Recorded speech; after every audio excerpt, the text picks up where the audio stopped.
Praise the lord. హల్లెలూయా. ప్రార్థన చేసుకుందామండి. మహాపరిశుద్ధుడా, అత్యంత ప్రేమ కలిగిన ప్రభు అయిన యెహోవా, మా పరలోకపు తండ్రి, మీకే వందనాలు, స్తుతులు, స్తోత్రాలు తండ్రి. ప్రభువా, దయగల తండ్రి, మహిమగల దేవా, మీకే ఎనలేని కోటాను కోట్ల స్తుతి స్తోత్రములు. ప్రభువా, స్వయంభవుడా, ఆది సంభూతుడా, మా పాప విమోచకుడా, మా ఘనమైన తండ్రి, మీకే ఎనలేని స్తుతి స్తోత్రాలు, కృతజ్ఞతాస్తుతులు. ప్రభువా, యేసయ్యా, మమ్మల్ని అందరినీ ఇంతవరకు మీ కృపలో భద్రపరిచి కాచి కాపాడి రక్షించినందులకై మీకు వందనములు, స్తుతులు, స్తోత్రములు తండ్రి.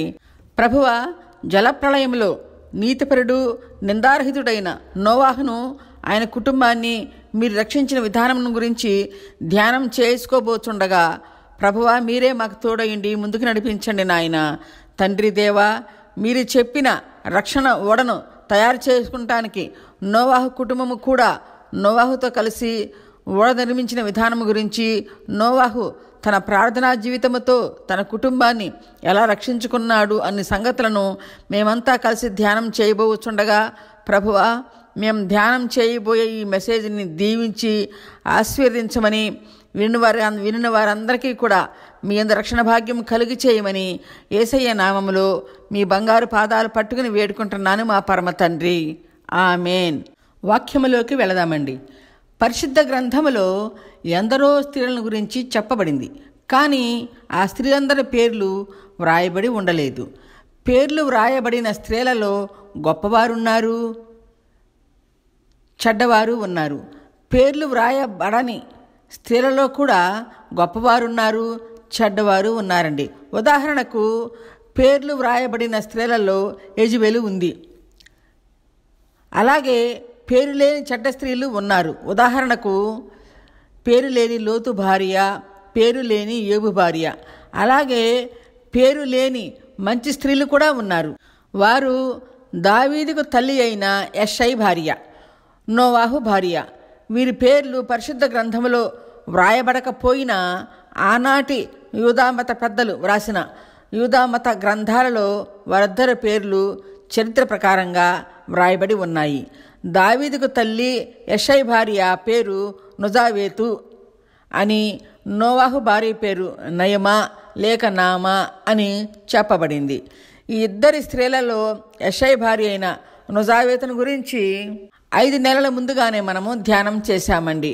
ఇప్పుడు నోవాహు భార్య అయిన నయమాను గురించి సంభాషించుకుందాము. నోవాహు దేవునితో నడిచినందున నోవాహు దేవుని దృష్టి యందు కృప పొందిన వాడిగా ఉన్నాడు. ఆ పాపాత్మల మధ్యన నోవాహు నివసించిన ఏ పాపము అంటనీయకుండా నీతిపరుడుగా, నిందారహితుడుగా దేవుని దృష్టికి కనిపించాడు. ఆదికాండం 9, 10 అధ్యాయాలలో వ్రాయబడిన జలప్రళయం గురించి ఇప్పుడు మనం ముందుగా ధ్యానం చేద్దామండి. ఆదికాండములో నోవాహు గారి కాలంలో జరిగిన జలప్రళయం గురించి మనకందరికీ తెలుసు. ఆ కాలంలో భూమిపై నివసించే ప్రజలందరూ పాపాత్ములై బలత్కారులుగా జీవిస్తూ ఉన్నారు. పరమప్రభు అయిన యెహోవా తండ్రి తన నేత్రములతో ఈ సృష్టిని అంతటినీ సారించి చూసినప్పుడు నోవాహు కాలంలో భూమిపై ఉన్న ప్రజలందరూ పాపాత్ములై బలత్కారులుగా ఉండటం చూసి పరమప్రభువు తాను మానవులను సృష్టించినందుకు సంతాపపడి ఎంతగానో నొచ్చుకున్నాడు. ఇంతటి పాపాత్ములను భూమి మీద ఉండకుండా నశింపచేయాలని నిశ్చయించుకున్నాడు. వారి పాపాలను బట్టి మనిషికి ఇంత ఎక్కువ ఆయుష్ అవసరత లేదని అన్నట్లుగా 900 ఏండ్ల నుండి 120 సంవత్సరాలకు తగ్గించి కుదించాడు.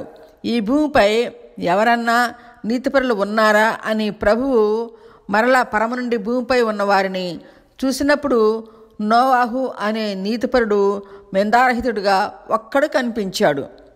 దేవుని దృష్టికి పాపాత్మలతో పాటు ఒక్క నీతిపరుడు కూడా మరణించకూడదు అన్నట్లుగా నీతిపరుడైన ఆ ఒక్క నోవాహు బ్రతికి ఉండాలని దేవుడు వెంటనే నోవాహును దర్శించి మాట్లాడాడు. నోవాహు దేవుని దృష్టికి ఎందుకు నీతిపరుడుగా కనిపించాడంటే, నోవాహు ఉన్న చోట ఆ సమయంలో భూమిపై ఉన్న జనులందరితో పాటు తమ చుట్టూ ఉన్న జనులు కూడా పాపులుగా చెడ్డవారై జీవిస్తూ ఉన్నారు. నోవాహు అలాంటి వారికి దూరంగా ఉండి దేవుని యందు భయభక్తులు కలిగి జీవిస్తున్నాడు. కానీ ఆ నోవాహు వారి పాపమును తనకు అంటనీయలేదు. కనుక వారందరిలో నుండి ఒక్క నోవాహు మాత్రము దేవునికి నీతిపరుడుగా నిందారహితుడుగా కనిపించడం జరిగింది.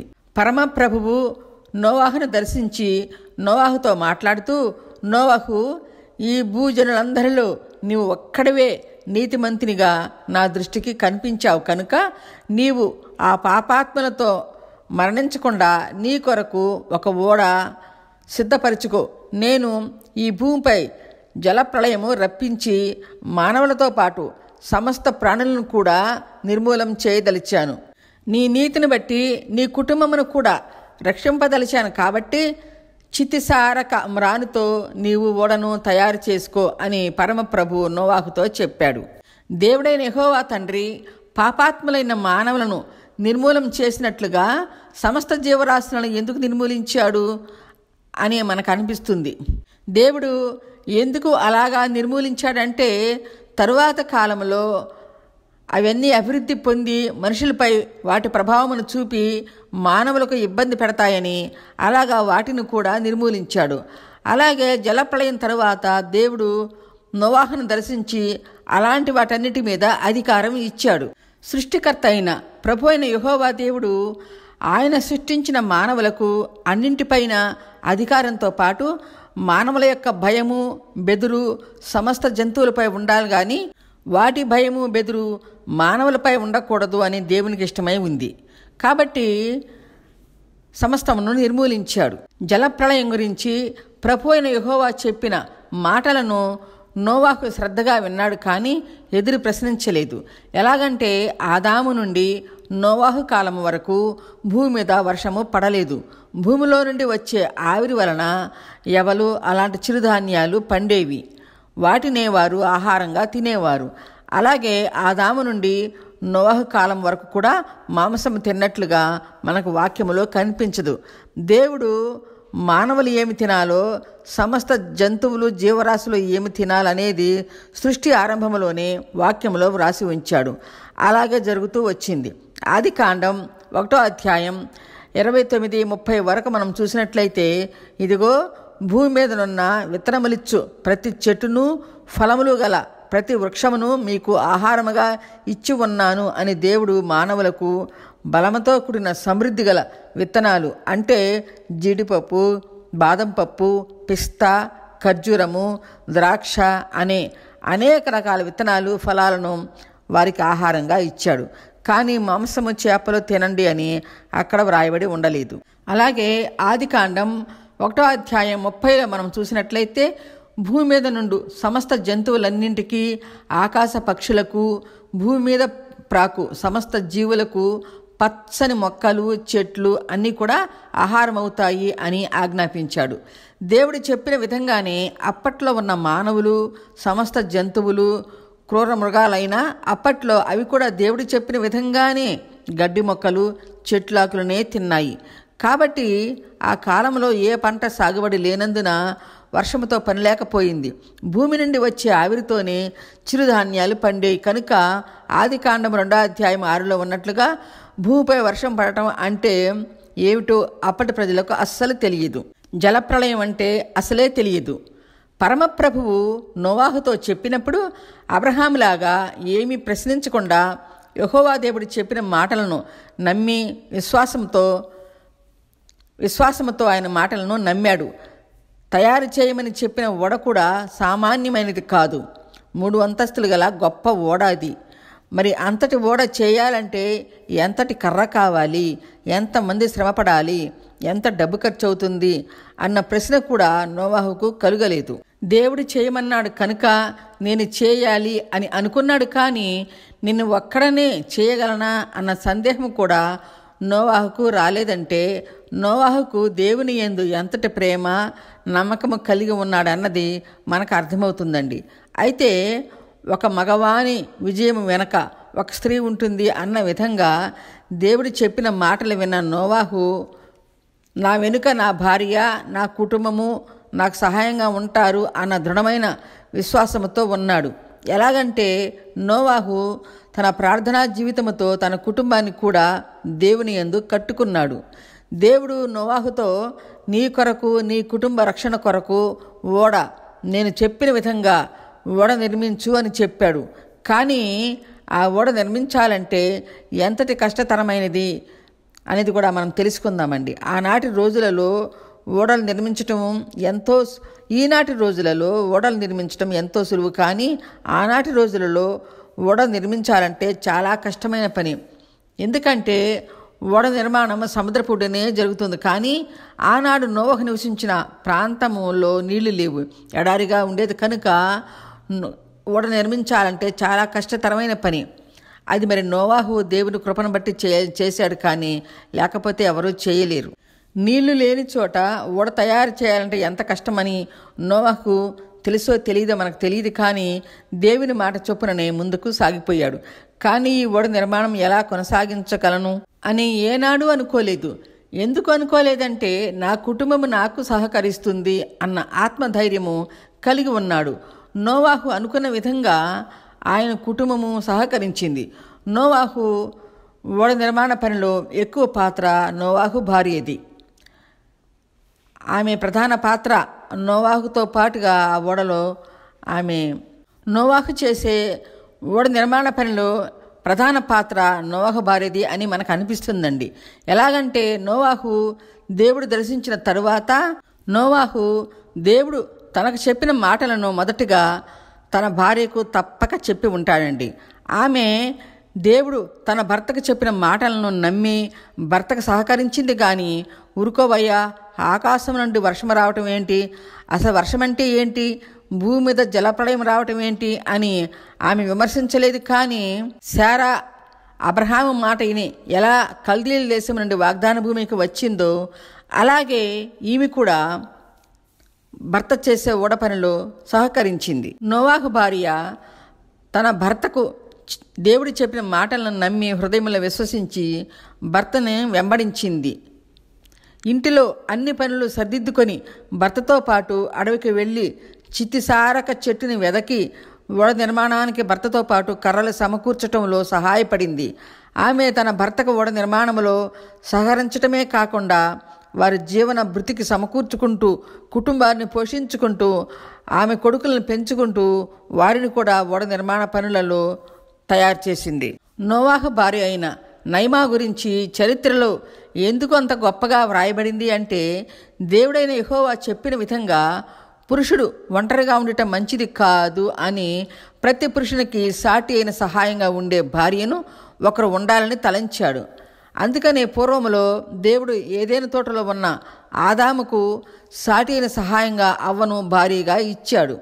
కానీ ఆమె ఆదాముకు అలాగా లేకుండా ఆదామును ఒక్కడనే వదిలి తోటలో ఒంటరిగా తిరుగుతూ సాతాను సర్పము ఆమెతో మానవ స్వరముతో మాట్లాడినప్పుడు ఎవరు ఈ అపరిచిత వ్యక్తి అని వెంటనే ఆదాము చెంతకు వెళ్లకుండా ఆ సాతానుతోనే సంభాషణ చేసి సాతాను మాటలకు ప్రభావితురాలై ఈ లోకాసులకు ఆకర్షితురాలై దేవుని ఆజ్ఞను ధిక్కరించింది. కానీ దేవుని ఆజ్ఞను ధిక్కరించింది కానీ తాను చేసిందే కాక ఆదాముతో కూడా పాపము చేయించింది. అలాగా అవ్వ తాను పాపము చేసిందే చాలక భర్తతో కూడా చేయించింది. దానికి మూలంగా ఇద్దరు కూడా దేవుని ఎదుట పాపాత్ములై దేవునితో నిత్య స్నేహం పోగొట్టుకొని దేవుని చేత తోట నుండి గెంటివేయబడ్డారు. అలాగా దేవుడు ఆదాముకిచ్చిన సాటి అయిన సహాయం అనే భార్య అవ్వ భర్తకు సహకరించకుండా పాపములు నడిపించింది. కానీ ఇక్కడ నోవాహు భార్య అయిన నయమా భర్తకు తోడు నీడగా ఉండి కుటుంబాన్ని సమర్థించుకుంటూ ఓడ నిర్మాణంలో తన పాత్రగా ఎంతో పని చేసింది. అవ్వకు దేవుడు ఇచ్చిన ఆజ్ఞ తెలిసినా దేవుని చూసినా ఆమె పాపములో పడిపోయింది. కానీ నయమా దేవుణ్ణి చూడలేదు. కానీ దేవుడు తన భర్తకు చెప్పిన మాటలను భక్తితో నమ్మి భర్తతో కలిసి ఆ ఓడ పనిలో తన వంతుగా సహకరించింది. ఒకసారి దేవుడు అబ్రహాముతో మాట్లాడుతూ, అబ్రహామా, వచ్చే ఈ నాటికి నీకు కుమారుడు జన్మిస్తాడు అని చెప్పినప్పుడు గుడారములో చాటును నిలబడి ఉన్న శారా పరిహాసంగా నవ్వింది. 100 ఏండ్ల అబ్రహాముకు 90 ఏళ్ల నాకు ఇది సాధ్యమా అని అనుమానపడి కిసుక్కున నవ్వింది. శారా నవ్విందని తెలుసుకున్న దేవుడు వెంటనే, అబ్రహామా, శారా నవ్వనేలా? దేవునికి అసాధ్యమైనది ఏమైనా ఉందా అని దేవుడు వారికి నమ్మకం కలిగించాడు. కానీ ఇక్కడైతే నోవాహు భార్య అయిన నయమా ఆనాటి అవ్వలాగా భర్తను వదిలి ఉండలేదు. శారాలాగా ఈ ఓడ చేయటం మాకు సాధ్యమవుతుందా అన్న అనుమానం ఆమెకు అసలు రాలేదు. తన భర్తను దర్శించి మాట్లాడిన దేవుడు మాకు రక్షణ కలిగించటానికి చేయమన్న ఈ ఓడ నిర్మాణములో ఆ దేవుని కృప ఎంతైనా ఉంటుంది అని నమ్మి తలంచి భర్తతో పాటు సాటిన సహాయంగా ఓడ నిర్మాణంలో పనిచేసింది. దేవుడు చెప్పిన విధంగా పురుషునికి సాటి అయిన సహాయంగా ఇక్కడ నయమా ఉందండి. ఇక్కడ నయమా నోవాహుకు దేవుడు చెప్పిన మాటలను విశ్వసించి ఓడ పనిలో భర్తతో పాటు కలిసి చేసిన గొప్ప స్త్రీ. అలాగే పేరు లేని యోబు భార్య వారికి సిరి సంపదలు ఉన్నంతకాలం భర్తను ఎంతో ప్రేమించింది. ఎప్పుడైతే దేవుడు వాటిని దూరం చేసి యోబుకు కుదరని రోగం ఇచ్చాడో అప్పుడు ఆమె యోబును దూషించింది. ఎందుకంతగా యోబును దూషించింది అంటే, యోబు అంతటి బాధస్థితిలో ఉండి కూడా యెహోవా ఇచ్చెను, యెహోవా తీసుకుని పోయిను, దేవునికే మహిమాస్తుతి కలుగునుగాక అని ప్రార్థిస్తూ ఉన్నప్పుడు యోబు భార్య, ఇంకా ఎందాక దేవునికి ప్రార్థిస్తావు, దేవుని దూషించి మరణమవ్వు అని అంది. భార్య మాటలు విన్న యోబు భార్యతో, మూర్ఖులు మాట్లాడినట్లుగా నువ్వు మాట్లాడుచున్నావు. దేవుడు చేసిన మేలులను అనుభవించిన రీతిగా కిడులను కూడా అనుభవించతగదా అని భార్యను గద్దించాడు. ఇక్కడ ఈ సంగతులన్నీ మనం ఎందుకు చెప్పుకుంటున్నామంటే, దేవుడు నోవాహుకు చెప్పిన ఓడ నిర్మాణము 1 సంవత్సరములో 10 సంవత్సరములలో అవ్వలేదండి. ఏకంగా 120 సంవత్సరాలు పట్టింది. ఆ 120 సంవత్సరాలలో కూడా నయమా తన భర్త అయిన నోవాహుకు ఎంతో శ్రద్ధతో సహకరించింది. కానీ ఇంకా ఈ ఓడ నిర్మాణం ఎంతకాలం పడుతుందో అని నయమా కానీ వారి బిడ్డలు కానీ ఆ 120 సంవత్సరాలలో ఏనాడు భార్య కానీ బిడ్డలు కానీ గొనగలేదు, సనగలేదు, తర్కించలేదండి.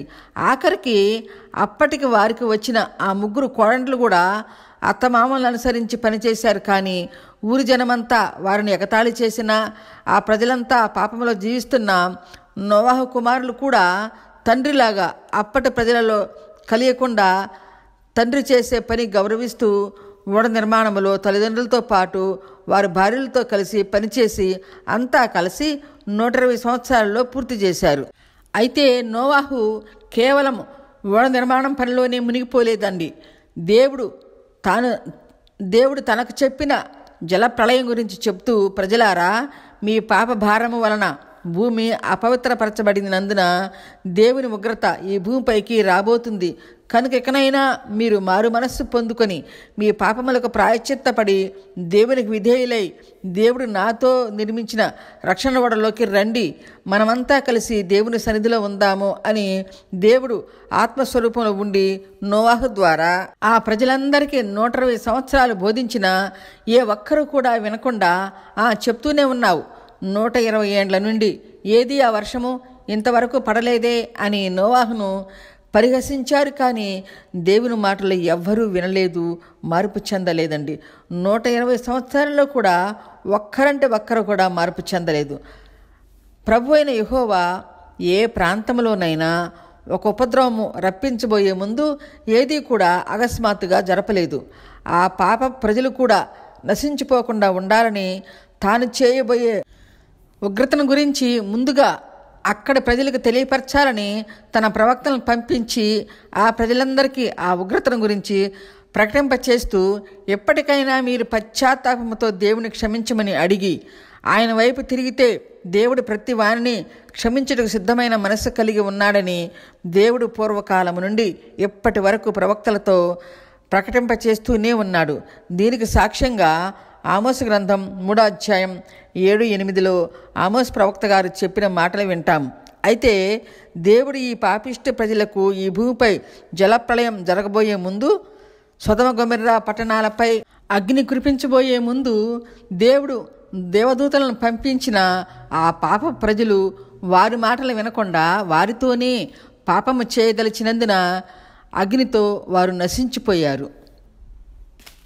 అలాగే నోవహు 120 సంవత్సరాలు చెప్పినా వారు వినలేదు కనుక అంతలో జలప్రళయం రానే వచ్చింది. ఒక నోవహు కుటుంబము తప్ప అందరూ జలసమాధి అయ్యారు.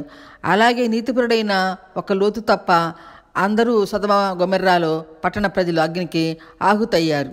అందుకే దేవుడు ఎవరూ నశించిపోకూడదని, ఆయన పంపించి విపత్తు నుండి అందరూ రక్షింపబడాలని దీర్ఘశాంతము కలవాడై ఎవరైనా ఒక్కరన్నా మార్పు చెంది దేవునికి విధేయులవుతారేమోనన్న ఆశతో దేవుడు ఒక్కరోజును 1000 సంవత్సరాలలాగా 1000 సంవత్సరాలను ఒక్కరోజులాగా చూస్తూ ఉన్నాడండి.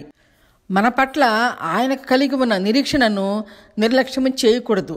దేవుని రాకడ ఆసన్నమైంది కనుక ఆయన రాకడ కొరకు మనమంతా నిరీక్షణ గలవారమై ఆ దేవాది దేవుడు వచ్చినప్పుడు మనం ఎత్తబడే వారంగా ఉండటానికి సిద్ధపాటు కలిగి ఉండాలని వేడుకుంటున్నానండి. ఇంకా మనం వాక్యములో గమనించినట్లయితే నోవాహు కలిగిన 3 కుమారులు కూడా ఆ కాలంలో పిల్లలను కూడా కనలేదండి. ఆ జలప్రళయంలో ఆ ఓడలోకి ఆ 8 మందే వెళ్ళారు, కానీ పిల్లలు పుట్టలేదు. జలప్రళయం అనంతరం 2 సంవత్సరాలకు ఆ 3 కొడుకులు పిల్లల్ని కన్నారు. ఇంతవరకు మనం వినిన ఈ మాటలను బట్టి నోవాహు భార్య అయిన నయమాలాగా మన కుటుంబాలను దేవుని యందు నడిపించుకోవాలండి. బిడ్డలకు తండ్రి పట్ల దేవుని యందు భయభక్తులను నేర్పించాలి. అవలాగా భర్తను విడనాడకుండా సమస్తమంతటిలో సాటి అయిన సహాయంగా ఉండాలి. భక్తి విశ్వాసములో కూడా శారాలాగా అనుమానం పడకుండా, అవలాగా ఒంటరిగా వదిలివేయకుండా, యోబు భార్యలాగా భర్తతో జగడమాడకుండా, దేవుని దృష్టిలో కనిపించే మంచి స్త్రీగా, మంచి భార్యగా, మంచి తల్లిగా ఉండాలండి. అలాగా పరిశుద్ధ గ్రంథములో పేరు లేని నోవహు భార్య అయిన నయమ ఆమె భర్తతో పాటు 120 సంవత్సరాలు విసుగు విరామం లేకుండా భర్తతో కలిసి పనిచేస్తూ కుటుంబాన్ని సంరక్షించుకుంటూ కుమారులకు పెండిళ్ళు చేసి ఓడ నిర్మాణంలో తన భర్తకు వెన్నెముకలాగా అండగా ఉండి కోడళ్లతో కొడుకులతో అందరూ కలిసి పనిచేసి ఓడ నిర్మాణం పూర్తి చేశారండి. అలాగా ఆమె కుటుంబానంతటిని ఒక్క మాట మీద నిలబెట్టింది. ఎవరు ఎంత ఎగతాళి చేసినా ఆ కుటుంబం అంతా ఓడ నిర్మాణములో ఎలాంటి అనుమానం లేకుండా విశ్వాసముతో ఓడ నిర్మాణం పూర్తి చేసే విధంగా ఆ కుటుంబాన్ని స్థిరపరిచింది. ఓడ నిర్మాణం పూర్తయిన తరువాత జలప్రళయం అనంతరం ఓడ ఆ నీటి ప్రవాహంలో తేలుతూ ఎప్పటి టర్కీలో ఉన్న అరారాత్ కొండలపై నిలిచింది. తరువాత దేవుడు మరలా నోవాహును దర్శించి, మీరు ఫలించి అభివృద్ధి చెంది భూమిని నింపండి, పాపాత్ములందరూ లయమైపోయారు కనుక ఈ భూమి అంతా మీదే అనుభవించండి అన్న విధంగా దేవుడు నోవాహును వాని కుటుంబాన్ని ఆశీర్వదించి దీవించాడు. పూర్వములో వారి ఆహారము కొరకు పచ్చని కూర మొక్కలు, విత్తనాలు, ఫలాలు ఇచ్చిన విధంగా మాంసమును జలచరములను కూడా ఆహారముగా ఇచ్చి ఒక షరతు కూడా ప్రత్యేకంగా ఆజ్ఞాపించాడు. ఏమిటంటే, నోవహు, మీరు ఏ జంతువు మాంసము తినాలన్నా ముందుగా దాని రక్తమును భూమిపై ఒలికించాలి. జంతువుల రక్తము తిన్నా, రక్తముతో కలిగి ఉన్న మాంసము తిన్నా వారు శాపగ్రస్తులై మరణాన్ని స్నేహిస్తారు అని దేవుడు నోవాహుకు ఆజ్ఞ ఇచ్చాడు. అంటే మరణం సంభవిస్తుంది అని చెప్పాడు. ఆ విధంగానే దేవుడు మోషే చేత వ్రాయించిన ధర్మశాస్త్రంలో కూడా అలాగే ఆజ్ఞాపించాడు. కాబట్టి ఇప్పటి వరకు ఎవరైనా తెలియక రక్తము తిన్నా ఇక ముందు తినవద్దండి. ఎందుకంటే రక్తములో ప్రాణం ఉన్నది కనుక, జంతువులన్నీ దేవుని మాట చొప్పున భూమి నుండి పుట్టాయి కనుక వాటి రక్తము కూడా భూమిపై శాంతం ఒలికించి ఆ రక్తమును మట్టితో కప్పివేయాలి. అంతేగాని తిని దేవుని కోపాగ్నికి గురి కావద్దని ఈ మాటలు వినే దేవుని బిడ్డలను వేడుకుంటున్నానండి. అలాగా దేవుడు మానవులకు మొదటగా ఇచ్చిన ఆకుకూర మొక్కలు, ఫలాలు, విత్తనాలు, కూర మొక్కలు ఇచ్చినట్లుగా జలప్రళయం అనంతరం నోహు కుటుంబముని దీవించి జలచరములతో పాటు మాంసాహారాన్ని కూడా ఆహారంగా ఇచ్చి దీవించాడండి. ఆనాటి నోహు కాలములో పాపాత్ముల తీర్పు కొరకు వచ్చిన జలప్రళయములో నీతిపరుడు, నిందారహితుడైన ఒక్క నోవహు, అతని కుటుంబము తప్ప అందరూ నశించిపోయారు. నోవాహు దేవుని యందు కలిగి ఉన్న భయభక్తులతో సత్ప్రవర్తన కలిగిన వాడై తన ప్రార్థనా జీవితముతో తన కుటుంబాన్ని దేవుని పాదులో పెంచి పెద్ద చేశాడు. కనుక అతని కుటుంబం అంతా కూడా నోవాహు చేసే ఓడ నిర్మాణపు పనులలో సహకరించారు. అందరూ కలిసి 120 సంవత్సరాలలో ఓడ పని సంపూర్తి చేశారు. అయితే దేవుడు నోవాహుతో అక్కడ ప్రజలకు చెప్పించిన ఏ ఒక్కరు కూడా దేవుని సువార్త వినలేదు. దేవుడు చెప్పిన సమయము ఆసన్నమైనప్పుడు ఆ బుద్ధిహీనులంతా భయపడి నోవాహు దగ్గరకు వచ్చేటప్పటికి ఓడ నేలపై తేలియాడుతూ దూరంగా ప్రయాణించింది. వారు ఆ ప్రచండ జల ప్రళయంలో ఓడను చేరలేక అందరూ ఆ నేలల్లోనే నశించిపోయారు. నశించిన వారి ఆత్మలు పాతాళమునకు చేరాయి. నోవాహు తన కుటుంబం అయితే ఓడ అనే రక్షణ ఓడలోకి వెళ్ళి రక్షింపబడి ఎంతో కాలం జీవించిన తరువాత వారి మరణానంతరం వారి ఆత్మలు నిత్య జీవమునకు చేరాయి. అలాగే పాప ప్రజలు నివసిస్తున్న సొదొమ గొమొర్రా ప్రజలు కూడా దేవుని సువార్త ఎంత చెప్పినా ఏ ఒక్కరూ వినలేదు కనుక నీతిపరుడైన లోతు తప్ప అందరూ అగ్నిలో నశించిపోయారు. పేతురు చెప్పిన విధంగా నోవాహు కాలంలో వచ్చిన జలప్రళయం గురించి, అబ్రహాము కాలంలో వచ్చిన అగ్ని వర్షము గురించి దేవుడు ఆత్మదేవుని ద్వారా పరిశుద్ధ గ్రంథములో వ్రాయించాడు. ఎలాగంటే దేవునికి అవిధేయులై ఎంత చెప్పినా వినకుండా పాపకార్యాలు చేస్తే మీ పైన నా తీర్పు ఇలాగే ఉంటుంది జాగ్రత్త అన్నట్లు హెచ్చరికగా వ్రాసి ఉంచాడు. అయితే ఇంకా రాబో కాలంలో భక్తిహీనులైన పాపాత్మల మీదకు వచ్చే తీర్పు అగ్నియే గాని జలప్రళయం కాదండి. పాపాత్ములైన భక్తిహీనుల కొరకు భూమి ఆకాశము అగ్ని నిలువ చేయబడి ఉన్నది అని దేవుడు పరిశుద్ధాత్మ ద్వారా తెలియపరిచాడు. ఎలాగంటే నోవాహు కాలములో భూమిపైకి వచ్చిన ఆ మహాజలప్రళయం ఇంకా ఎప్పటికీ రాదు. ఎందుకంటే ఇంకా నేను భూమిపైకి నీళ్లు రప్పించును అని దేవుడు వాగ్దానం చేసి నోవాహుకు వాగ్దానం చేసి గుర్తుగా ఆకాశంలో కూడా ఇంద్రధనస్సును ఏర్పరిచాడు. వాగ్దానం ఇచ్చిన దేవుడు నమ్మదగినవాడు కనుక ఇంకా జలప్రళయం ఏనాటికి సంభవించదు. కానీ జలప్రళయం తర్వాత పంపించిన అగ్ని గంధకాల వర్షాన్ని మాత్రం ఇంకా ఎప్పటికీ కురిపించును అని దేవుడు ఎవరికీ ఎప్పుడూ చెప్పలేదు. కాబట్టి అంతములో రాబోయేది అగ్నియే కానీ జలప్రళయం కాదు.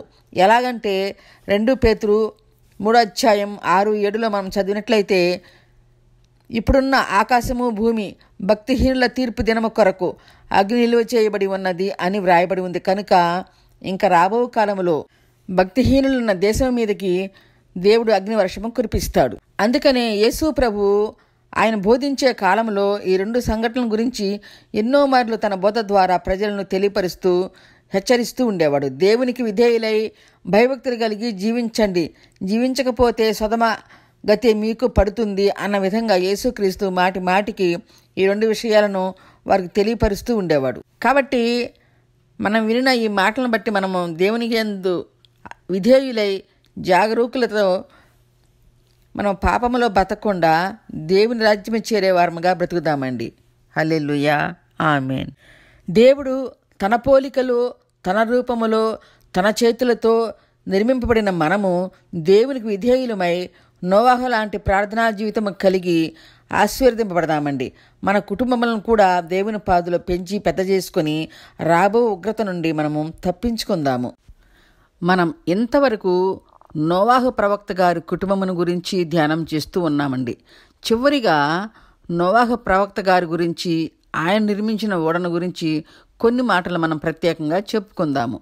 దేవుడు నోవాహుతో చిత్తిసారకపు మ్రానుతో ఓడ తయారు చేయమని చెప్పాడు. నోవాహు ఓడ కొరకు ఉపయోగించిన ఆ చిత్తిసారకపు చెట్టును గుర్తించాలని ఆనాటి నుండి ఈనాటి వరకు ఆ చెట్టును గుర్తించాలని ఎంతమంది శాస్త్రజ్ఞులు ప్రయత్నించినా ఎందుకో తెలియదు, కానీ దేవుడు ఆ చెట్టును ప్రపంచానికి బయలుపరచలేదు. అప్పటి ఆ జలప్రళయంలో ఆ చెట్టు కొట్టుకుపోయి ఉండవచ్చు అనే మేధావులు అంటూ ఉంటారు. దేవుడు నోవాహు చెప్పిన విధంగానే ఈనాటి శాస్త్రజ్ఞులందరూ కూడా ఈనాటికి నోవాహు ఓడ యొక్క మూలాలను బట్టి ఓడలు తయారు చేయటం జరుగుతుంది. జలప్రళయంలో వారు కూర్చున్న ఈ ఓడ టర్కీ దేశంలోని అరారాతు కొండలపైన నిలబడింది అని వాక్యములో ఉన్న రీతిగా ఎంతోమంది శాస్త్రజ్ఞులు అక్కడికెళ్ళి పరిశీలించినప్పుడు ఆ కొండలపైన ఆనాటి ఓడ నమూనాను జాన్ రాయట్ అనే శాస్త్రజ్ఞుడు కనుగొన్నారు. ఆనాటి జలప్రళయంలో నోవాహు ఓడ నిలిచిన అరారాతు కొండలు గల ఈ టర్కీ దేశము చారిత్రాత్మకమైన గొప్ప దేశం అండి. ఎందుకంటే ఈ దేశము 3 ఖండాల మధ్యన ఉన్న దేశము కనుక అది గొప్ప దేశముగా పరిగణించబడింది. ఓడ ఆగిన కొండ అరారాతు అనే కొండలపై ఒక చోట ఆగింది. అది అనేక కొండలు గల గొప్ప పర్వతాల సమూహము. ఆ పర్వతాలలో ఒక పర్వతంపై ఆగింది. శాస్త్రజ్ఞులు టర్కీ దేశము వారి అనుమతి తీసుకొని జాన్ రాయట్ అనే శాస్త్రజ్ఞుడు తన బృందముతో అక్కడికి వెళ్ళి ఆ పర్వతంపై ఓడ నమూనాలను కనుగొనటం జరిగింది. మనం ఈ యొక్క ఆ నమూనా చూడాలంటే యూట్యూబ్లో నోవహ్ ఆర్క్ ఇన్ టర్కీ అని సెర్చ్ చేస్తే చక్కగా ఆ డాక్యుమెంటరీని అంతా మనం చూడగలుగుతామండి. ఆనాటి ఆ ఓడ నీటిపై తేలియాడుతూ ఆ పర్వతములలోని ఒక పర్వతంపై నిలిచి అప్పటి ఆ జల ప్రళయంలో ఉన్న ఆ బురదలో కూరుకొని పోయి ఉంది. అప్పటికి ఆ ఓడ చక్క మార్పు చెందిన ఆ ఓడ నిలిచిన స్థలము ఒక ముద్రగా ఎప్పటికీ ఉంది. ఆ ముద్ర కొలతలే దేవుడు చెప్పిన కొలతలుగా ఉన్నాయి కనుక శాస్త్రజ్ఞులు ఆశ్చర్యపోయారు. ఆ ఓడ యొక్క అవశేషాలను బట్టి దాని కొలతలు కూడా వాక్యములో ఉన్న రీతిగా ఉండటం అనేది శాస్త్రజ్ఞులకు ఎంతో ఆశ్చర్యం, ఆనందాలు కలుగజేశాయి. అయితే నోవాహు కాలములో వచ్చిన జలములు 23 అడుగుల ఎత్తు వరకు వచ్చిందని వాక్యములో వ్రాయబడి ఉంది. ఇక్కడ మనం గమనిస్తే 23 అడుగుల వరకు ఎత్తైన కొండలు, శిఖరాలు ఎలా మునిగిపోతాయి అన్న సందేహం మనకు కలుగుతుందండి. అయితే దేవుడు 23 అడుగుల ప్రచండ వర్షము కురిపించినా భూమి లోపల ఉన్న జలవూటలన్నీ భూమిపైకి రప్పించాడు. వాటితో పాటు ఆకాశంపై ఉన్న జలరాశులను కూడా భూమిపై కృమ్మరింపచేసినందున కొండలు, గొప్ప గొప్ప పర్వతాలు, శిఖరాలు కూడా మునిగిపోయి భూమిపై ఎన్నో మార్పులు కూడా జరిగాయి. ఆనాటి కరువు కాలంలో నోవాహు తండ్రి అయిన లెమకు తన కుమారునికి నెమ్మది అని పేరు పెట్టిన విధంగానే దేవుడు నోవాహు కుటుంబాన్ని ఆశీర్వదించటమే కాకుండా మీరు ఫలించి భూమిని నింపండి అని దీవించాడు. నోవాహు పుట్టకముందు తన తండ్రి, తన పితరులు ఏ పంట వేసినా భూమి ఫలించలేదు. అందుకని నోవాహు తండ్రి అయిన లెమకు దేవునికి ప్రార్థించి, ప్రభువా ఈ భూమిని పంట పండే విధంగా దీవించమని ప్రార్థించి, దేవుడు నా కుమారుని పక్షమున ఈ దేశమునకు నెమ్మది కలుగు చేయాలి అని లెమకు తన కుమారునికి నోవాహు అని పేరు పెట్టాడు. లెమకు అనుకున్న విధంగానే దేవుడు నోవాహును ఆశీర్వదించి జలప్రళయం ఆ పాపిష్టి ప్రజలపై రప్పించి, ఆ పాపముల నిమిత్తము జలప్రళయం రప్పించిన తరువాత ఆ దేశమును పాప శాపముల నుండి విడుదల చేసి జలములతో భూమిని ప్రక్షాళన చేసి పరిశుద్ధంగా చేసినందున భూమి అంతా పాప శాపముల నుండి విడుదల పొంది జలప్రళయం అనంతరం పరిశుద్ధపరచబడి సమృద్ధి గల పంటనిచ్చింది. ఆ దేవాది దేవుడు లెమకు ఆనాటి ప్రజలు పడే కరువు కొరకు చేసిన ప్రార్థన విని భూమిని దీవించి తన కుమారుడైన నోవాహు కాలములో భూమి అంతా నీదే అని ఫలించి అభివృద్ధి చెందండి అని దేవుడు లెమకు చేసిన ప్రార్థన బట్టి దేవుడు నోవాహును ఆశీర్వదించాడు. ఆ తర్వాత కొత్త భూమి, కొత్త ఆకాశం వచ్చిన తర్వాత నోవాహు భూమిపై మొదటి పంటగా ద్రాక్ష తోట వేసినప్పుడు సమృద్ధిగా పంటనిచ్చింది. నోవాహు మంచి వ్యవసాయకుడు. జలప్రళయ కాలములో నోవాహుకు 600 ఏండ్లు. అప్పటి ప్రజలు ఎంతటి పాపిష్టులైనా నోవాహు వారి మధ్యలో ఉంటూనే పరిశుద్ధుడిగా జీవించాడు కనుక నీతిపరుడుగా దేవుని యందు ఆకర్షింపబడి దీవించబడ్డాడు. అప్పటి కాలములో ఆదాము నుండి భూమిపై విస్తరించిన జనములలో ఒక నోవాహు తప్ప అందరూ నిర్మూలం అయ్యారు. అయితే జలప్రళయం తరువాత నోవాహు వంశముల నుండి కొత్త తరములు పుట్టుకొచ్చాయి. కానీ నోవాహు వంశముల నుండి కొత్త జనములు విస్తరించిన నోవాహు అతని పితరులు పుట్టుక మూలాలు మాత్రం ఆదాము నుండి వచ్చినవే అని మనం గమనించగలుగుతామండి. నోవాహు జలప్రళయం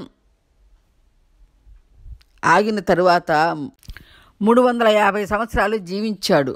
అంటే నోవాహు గారు వరదకు ముందు 600 సంవత్సరాలు, వరద తర్వాత 350 సంవత్సరాలు, మొత్తం 950 సంవత్సరాలు జీవించాడు. నోవాహు తర్వాత దేవుడు మానవ జాతి యొక్క జీవన పరిమాణం సగటున 120 సంవత్సరాలని కుదించాడు. జలప్రళయములో ఓడలోకి వెళ్ళిన నోవాహు కుటుంబము ఆ ఓడలోనే 370 రోజులు ఉన్నారండి. ఆ తరువాత దేవుడు దర్శించినప్పుడు నోవాహు ముందుగా ఒక బలిపీఠము కట్టి దహన బలి అర్పించడం అనేది మొదటిగా నోవాహు ప్రవక్త గారే చేశారు. నోవాహును నీతిపరుడని, కష్టజీవని, గొప్ప సువార్థికుడని, దేవుని కృప పొందిన భాగ్యవంతుడని, తానే కాకుండా తన కుటుంబాన్ని రక్షణ ఓడలోకి నడిపించిన విశ్వాస యోధుడని, నిరీక్షణ కలవాడని, దీర్ఘశాంతము కలవాడని, గొప్ప ఆరాధికుడని పరిశుద్ధాత్మ దేవుడు పరిశుద్ధ గ్రంథములో తన వాక్యముల ద్వారా మనకు తెలియపరిచాడు. అలాగే హెబ్రీ పత్రిక 11వ అధ్యాయం 7లో కూడా విశ్వాసవీరుల పట్టీలో వ్రాయబడిన గొప్ప విశ్వాసవీరుడు ఈ నోవాహు గారు. అయితే దేవుడు ఆ జలప్రళయం రాబోయే ముందుగా నోవాహు కుటుంబమును దేవుడే స్వయంగా వారిని రక్షణ ఓడలోకి పంపించి తన చేతులతో తలుపు మూసివేశాడు. ఆ ద్వారము యేసుక్రీస్తుకి సాదృశ్యంగా ఉందండి. 3 అంతస్తుల రక్షణ అనే ఆ ఓడలోకి వెళ్ళాలంటే అందరూ ఆ ఒక్క ద్వారము ద్వారానే వెళ్ళాలి. అంటే మానవులు పరలోకము అనే నిత్య జీవమునకు వెళ్ళాలంటే మనకు ఆయనే మార్గము, ఆయనే ద్వారము, సత్యం, జీవమై అయి ఉన్నాడు. నా ద్వారా తప్పితే ఎవరూ పరలోకము చేరలేరు అని యోహాను సువార్తలో ప్రభువే స్వయంగా చెప్పారు. జలప్రళయం వచ్చిన తరువాత ఆ పాపిష్టి ప్రజలందరూ ఓడ దగ్గరకు పరుగు పరుగున వచ్చారు. కానీ అయితే అప్పటికే ఆ ద్వారం మూయబడి ఉంది కనుక వారు ఎంత ప్రయత్నించినా ఆ ద్వారమును వారు తెరవలేకపోయారు. దేవుడు తన చేతితో మూసిన ద్వారం తెరవటం ఎవరి వల్ల అవుతుందండి? ఎవరి వల్ల కాదు, ఎవరికి సాధ్యం కూడా కాదు. ఆ విధంగా ఈ పాపిష్టి ప్రజలు వస్తే ఒకవేళ నోవహు తలుపు తెరుస్తాడేమోనని దేవుడు ఆ పాపిష్టి ప్రజలకు అవకాశం ఇవ్వకుండా తానే స్వయంగా తన చేతులతో రక్షణ ఓడ ద్వారమును మూసివేశాడు. ఆనాటి కాలంలో ఉన్న దాదాపు 7 లక్షల మంది ప్రజలు ఆ ద్వారాన్ని పగలగొట్టాలని ఎంత ప్రయత్నించినా అది వారి వల్ల కాలేకపోయింది అని చరిత్రకారులు అభివర్ణించడం జరిగింది. దేవుడు 120 సంవత్సరాలు ఆత్మస్వరూపములో ఉండి నోహ ద్వారా వారికందరికీ ప్రకటింపచేసిన వారు వినలేదు కనుక, అందుకనే వాక్యములో ఉన్నట్లుగా ఇదే అనుకూల సమయము, నేడే రక్షణ దినము అని ప్రభువే చెప్పారు కనుక ఈ మాటలనే సర్వజనులు పాటించవలసిన వారై సిద్ధపాటు కలిగి దేవుడిచ్చిన సమయాన్ని నోవహులాగా సద్వినియోగపరుచుకొని రక్షణ అనే ఆ ఓడ ద్వారము గుండా పరలోకములోని నిత్య జీవమునకు వెళ్ళాలి అని ప్రతి ఒక్కరూ తీర్మానించుకోవాలండి. చివరిగా నోవాహు ప్రవక్త గారి గురించి బైబిల్ పండితులు తెలియపరిచిన ఆశ్చర్యకరమైన మాటలను కూడా కొన్ని విందామండి. ఈ మాటలు యాషారు గ్రంథం నుండి తెలియపరిచారు. నోవాహు కాలములో దేవుడు నోవాహును దర్శించి, నోవాహు ఇంకా 120 సంవత్సరాలలో భూమిపై ఉన్న ఈ పాప ప్రజల నిమిత్తము వారు జీవిస్తున్న అక్రమాలను బట్టి దేశం మీదకి జలప్రళయం రప్పించబోతున్నాను అని దేవుడు నోవాహుతో, నోవాహు ముత్తాత అయిన మెతూషెలతో కూడా చెప్పాడు. వీరిద్దరూ కలిసి కొన్ని సంవత్సరాలు అప్పటి ప్రజలకు ప్రకటించారు. ఆ తరువాత జలప్రళయం రాబోయే ముందు అప్పుడు ఉన్న పెద్దలు, వృద్ధులు మరణించారు. ఆ మరణించిన వారిలో మెతూషెల కూడా ఉన్నాడు. నోవాహును దేవుడు దర్శించి ఈ భూమి మీద జలప్రళయం రప్పించి అందరినీ నశింపజేయుచున్నాను అని చెప్పినప్పుడు నోవాహు ఈ మాటలు విన్న తర్వాత దేవుని ఆజ్ఞ ప్రకారం దేవుని మాటలు ప్రజలందరికీ ప్రకటించాడు. అయితే అప్పటికి ఇంకా నోవాహుకు పెండ్లి కాలేదు. యూదా మత పెద్దల చేత పూర్వములో వ్రాయబడిన యాషారు అనే గ్రంథములో వ్రాయబడిన ఈ మాటలను మనం ధ్యానం చేస్తున్నామండి. నోవాహు దేవుడు చెప్పిన విధంగా, నోవాహు దేవుడు చెప్పిన జలప్రళయం గురించి వినిన తరువాత ఇంకా నాకు పెళ్లి ఎందుకులే అన్నట్లుగా పెళ్లి చేసుకోలేదు. దేవుడు మరలా నోవాహును దర్శించి, నోవాహు నీవు పెళ్లి చేసుకోమని ఆజ్ఞాపించడమే కాకుండా నీవు ఎవరిని పెళ్లి చేసుకోవాలన్నది కూడా దేవుడు నోవాహుకు తెలియపరిచాడు. దేవుడు నోవాహును ఎవరిని పెళ్లి చేసుకోమన్నాడు అంటే, మరణము చూడకుండా దేవునితో కలిసి పరమనకు వెళ్ళిన హానోకు కుమార్తె అయిన నామా అనే స్త్రీని పెళ్లి చేసుకోమని దేవుడు నోవాహుకు ఆజ్ఞాపించాడు. అయితే నామా నోవాహు కన్నా 80 సంవత్సరాలు పెద్దది. అప్పటికి నోవాహు వయస్సు 498 సంవత్సరాలైతే నామా వయస్సు 580 సంవత్సరాలు. అంటే నోవాహు కన్నా నామా 82 సంవత్సరాలు పెద్దది. పూర్వపు రోజులలో చిన్న స్త్రీలను వృద్ధులు, పెద్ద స్త్రీలను యవనస్తులు వారి వారి వీలుని బట్టి దేవుని ఆజ్ఞ చొప్పున వివాహాలు జరిగేవి. ఆ విధంగానే దేవుడు ప్రభు తల్లి అయిన చిన్న మరియమ్మను పెద్దవాడైన యేసోపునికిచ్చి ఆనాటి యెరూషలేం దేవాలయంలో మత పెద్దల చేత వివాహం నిశ్చయించాడు. అదేవిధంగా పూర్వములో నోవాహు హానోకు కుమార్తె అయిన నామాను పెళ్లి చేసుకొని 3 కుమారులకు జన్మమిచ్చాడు. నోవాహు కుమారులు యవనస్తులైన తరువాత దేవుడు నోవాహును మరలా దర్శించి, నోవాహు, నీ 3 కుమారులకు మెతూషల 2వ కుమారునికి 3 కుమార్తెలు ఉన్నారు కదా, ఆ 3 కుమార్తెలను నీ 3 కుమారులకు ఇచ్చి పెళ్లి చేయమని చెప్పి, ఇంకా నీ కుటుంబ రక్షణ కొరకు ఓడ సిద్ధపరచుకోమని చెప్తూ, ఆ ఓడ ఎక్కడ నిర్మించాలి, అది ఏ కర్రతో చెయ్యాలి, ఎన్ని ఎరలతో నిర్మించాలి అన్న సంగతులన్నీ దేవుడు నోవాహుకు తెలియపరిచాడు. అప్పటికి నోవాహు వయస్సు 595 సంవత్సరములు. ఓడ మొదలుపెట్టి తన కుటుంబంతో 600 సంవత్సరాల కల్లా దేవుని సహాయంతో ఓడను పూర్తి చేశాడు. నోవాహు ఓడను పూర్తి చేసిన తరువాత మరలా దేవుడు దర్శనమిచ్చి, నోవాహు, ఈ భూమిపై ఉన్న సకల జీవరాశులు నీ ఓడ దగ్గరకు వస్తాయి. అయితే వచ్చిన ఆ జంతువులు నీ ముందర వాటి ముందు కాళ్ళు వంచితేనే వాటిని ఓడలోనికి తీసుకో, లేకపోతే వదిలివేయి అన్నట్లుగా దేవుడు చెప్పాడు. నోవాహు దేవుడు చెప్పిన విధంగానే చేశాడు. ఆ తర్వాత దేవుడే స్వయంగా వచ్చి వారిని, వారి కుటుంబాన్ని, నోవాహు కుటుంబాన్ని లోపలికి పంపి ఆయనే స్వయంగా తలుపులు మూసేశాడు. అలాగా నోవాహు తన కుటుంబంతో ఓడలో 1 సంవత్సరం ఓడలోనే ఉన్నాడు. ఆనాటి కాలంలో భూమిపై ఉన్న దాదాపు 7 లక్షల మంది పాప ప్రజలు జలప్రళయంలో నశించిపోయారు. ఇప్పుడు మనం వినిన ఈ మాటలు పరిశుద్ధ గ్రంథంలో వ్రాయబడి ఉండలేదు కదా అని ఎంతోమందికి ఒక అనుమానం వస్తుందండి. అయితే యాషారు అనే ఒక గ్రంథములో బైబిల్లో లేని సంఘటనలు ఎన్నో చరిత్రలు వ్రాయబడి ఉంటాయి. అయితే ఈ యాషారు గ్రంథము అనే మాట పరిశుద్ధ గ్రంథంలో 2 సార్లు వ్రాయబడి ఉంది. ఎక్కడ అంటే 2 సమూయేలు 1వ అధ్యాయం 18వ వచనములో, యెహోషువ గ్రంథం 10వ అధ్యాయం 10వ అధ్యాయం 12వ వచనములో వ్రాయబడి ఉంటుందండి. యాషారు అనేది ఒక గిన్నిస్ బుక్ లాంటి గ్రంథమని మనం తెలుసుకోవాల్సి ఉందండి. ఈ యాషారు గ్రంథమును బట్టి దావీదు తల్లి పేరు నుజావేత్ అని, ఆమె మొయాబీయురాలని కూడా చరిత్ర చెప్తుంది. జలప్రళయం అనంతరము నోవాహు 3 కుమారుల యొక్క సంతానముతోనే మరలా భూమి మీద ప్రజలు విస్తరించిపోయారు.